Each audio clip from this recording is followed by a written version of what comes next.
इंद्र तो चले गए। अहिल्या ने पूछा प्रभु मेरा उद्धार कैसे होगा? उन्होंने कहा तेरा उद्धार जब होगा जब भगवान जनकपुर की ओर यात्रा कर रहे होंगे, जनकपुर जा रहे होंगे, जब तेरा उद्धार होगा, वो जब तू उनका दर्शन करेगी तेरा कल्याण होगा।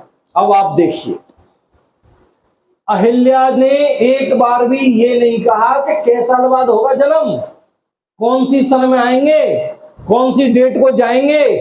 ये होता है भरोसा, ये होता है समर्पण अपने पति की बात पर, भगवान के प्रति, गुरु के प्रति। ये है भरोसा।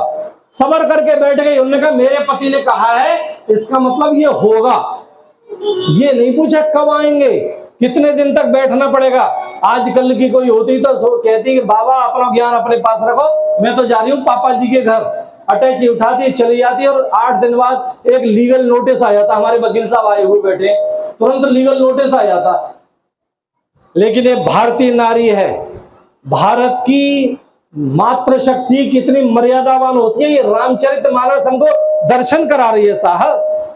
आज ऋषि ने वो घटना सुनाई और बात क्या कही, बोले गौतम नारी शापवश, पापवश नहीं कहा। क्यों? अभी इसका रहस्य उद्घाटन होगा। गौतम नारी शापवश। देखिए पाप वो होता है कि हम लोग गलती करते हैं, अपराध करते हैं, लेकिन उसको छुपा लें, वो पाप है। गौतम की पत्नी से अपराध हुआ, उसने छुपाया ना। उन्होंने कहा सर ये तो आपका वेश बना के आया था, मैं पहचान नहीं पाई, इसमें मेरी कोई गलती नहीं है। अपराध को छुपाया नहीं, बता दिया मुझसे गलती हुई है, पश्चाताप करने के लिए तैयार हूं, बताइए क्या करना है। बोल दिया, पत्थर हो जा। पत्थर हो जा माने एक तरह से उसका निष्कासन हो गया। उसी दिन से गौतम जी आश्रम छोड़कर चले गए थे। खग मृग जीव जंतु तहन कोई नहीं बचा। जब गुरुजी चले गए तो विद्यार्थी क्या करेंगे? सब स्टूडेंट चले गए, आचार्य चले गए, सब कुछ। जब कोई नहीं बचा तो जीव जंतु कहां से रहते? गायों की सेवा कौन करता? सब पूरा आश्रम बिल्कुल एकदम निस्तब्ध हो गया, एकदम खाली। इसीलिए आचार्य ने कहा, गुरुजी ने कहा गौतम नारी शापवश, पाप नहीं है। पाप वो होता जब ये छुपाती, गलती हुई उसने स्वीकार कर लिया। गौतम नारी पापवश, उपल देह धर धीर और चरण कमल रज चाहती, कृपा करहु रघुवीर। मैं कहा प्रभु, पूरी घटना सुनाई। उन्होंने कहा अब आप ऐसा करिए, अपने चरण रज से इसको स्पर्श करिए। उन्होंने कहा गुरुजी कैसी बात कर रहे हैं आप जानते हैं ये नारी है और मैं ब्रह्मचारी हूं, किसी ब्रह्मचारी को किसी नारी का स्पर्श करना ये तो निषेध है शास्त्रों के द्वारा। गुरुजी बोले कि राघव क्या बात है, आज आपका मूड नहीं है क्या काम करने का? अरे आप भूल गए, आप तो पुरानी नारी हैं। बोले क्या मतलब? बोले आप तो पुरानी नारी हैं, केवल यही नारी नहीं, मोहिनी रूप तो आपने धारण किया था, भूल गए क्या? जिस समय समुद्र मंथन हुआ और देवताओं को, राक्षसों को जब अमृत बांटने का नंबर आया तो मोहिनी रूप तो आपने धारण किया था, आप तो पुरानी नारी हो। भगवान ने कहा कि गुरुजी ये बात तो ठीक है, लेकिन ये तो ब्राह्मणी है और मैं क्षत्रिय हूं। क्षत्रिय को किसी ब्राह्मण नारी को पैर से स्पर्श करना ये तो निषेध करता है हमारा शास्त्र। बोले कैसी बात करते हो, ये केवल ब्राह्मणी नहीं है, तुम भी तो बामन हो। बामन अवतार किसने धारण किया था? तुम्ही ने तो धारण किया था।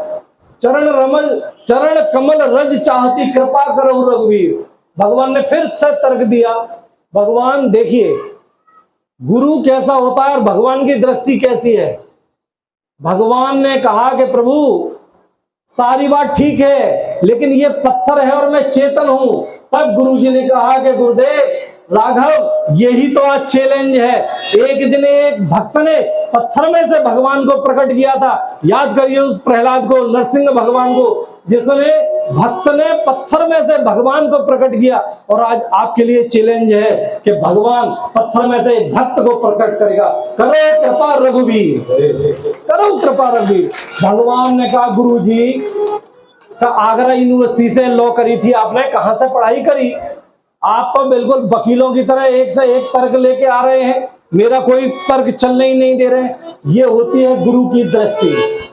चरण कमल रज चाहती, कृपा करहु रघुवीर।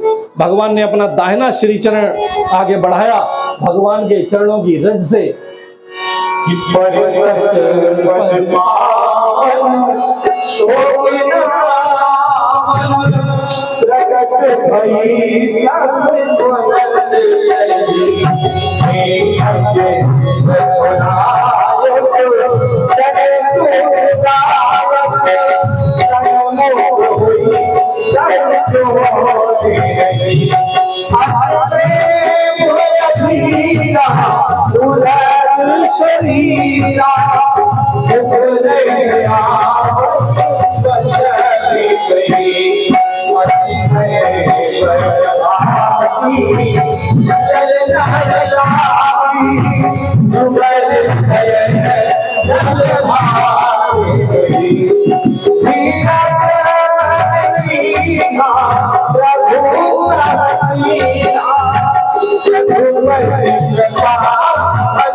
जैसे ही स्पर्श किया, चरण रज का स्पर्श मिला, अहिल्या जी हाथ जोड़कर खड़ी हो गई। देखिए रज की कितनी महत्ता है। हमारे वृंदावन में इसको रज नहीं बोला जाता, जो ब्रज की रज है उसको रज नहीं बोला, उसको रज रानी कहा जाता है।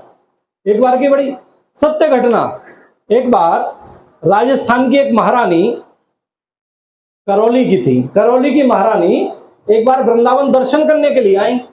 सुबह सुबह बिहारी जी के लिए दर्शन करने के लिए जा रही थी। उस समय इतने संसाधन तो थे नहीं, तो जब रानी जी पालकी में जा रही थी, उनके साथ उनका लाभ लश्कर था। सब हटो हटो आवाज लगाते हैं, महारानी जी आ रही हैं, महारानी जी आ रही हैं। तो एक मेहतरानी झाड़ू लगा रही थी, सेवकों ने आवाज दी, सामने हट, महारानी आ रही हैं।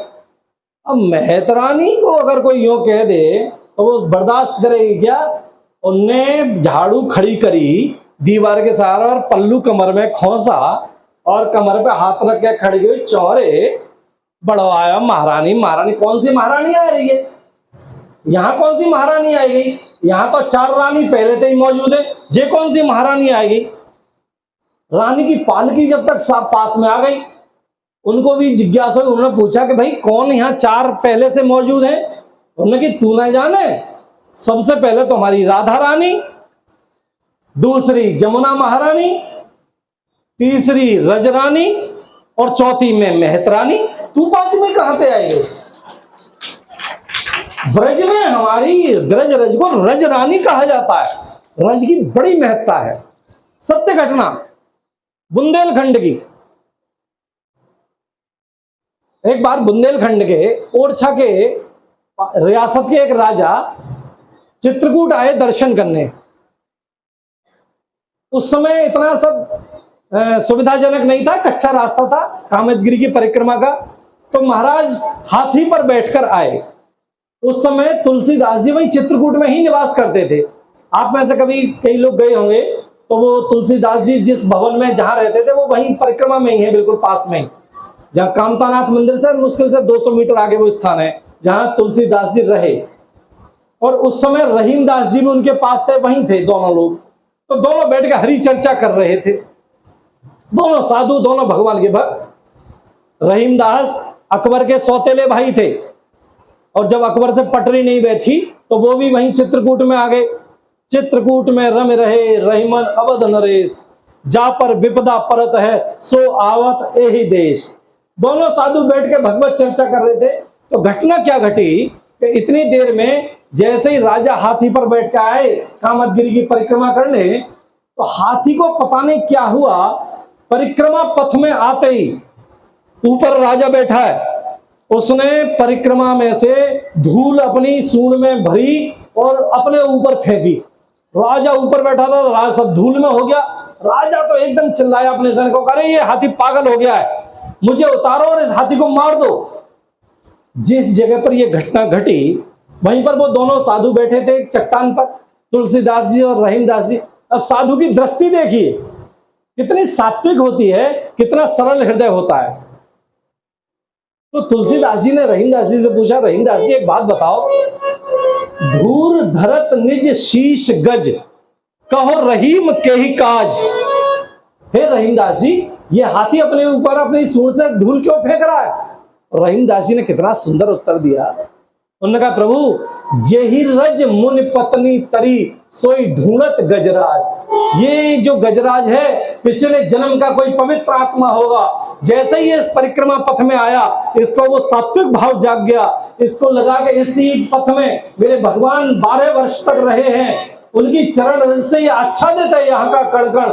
अगर मैं अपने ऊपर धूल डालूंगा, लोटपोट होऊंगा, तो भगवान की चरण रज से जुड़ा हुआ कोई कण मेरे ऊपर भी आ गया तो मेरा जीवन भी कल्याण कर दिया। रज की इतनी महत्ता है साहब, इतनी महत्ता है। यही रज मुनि पत्नी तरी सोई ढूंढत गजराज। यहां से गौतम नारी जैसे हाथ जोड़कर खड़ी हुई, भगवान के श्री चरणों में प्रणाम किया। उन्होंने कहा कि देवी क्या चाहिए, आपको मैं क्या वरदान दूं? उन्होंने कहा, प्रभु मेरे पति मुझे स्वीकार कर लें, बस मुझे और कुछ नहीं चाहिए। भगवान ने गौतम का आवाहन किया, गौतम ऋषि आए। भगवान ने अपने हाथ से पकड़कर अहिल्या जी का हाथ गौतम को दिया। ऋषिवर, ये आपकी पत्नी है, ये बिल्कुल निष्कलंक है, स्वीकार करिए। यहां से गौतम जी अपनी पत्नी को लेकर भगवान के लोक चले गए।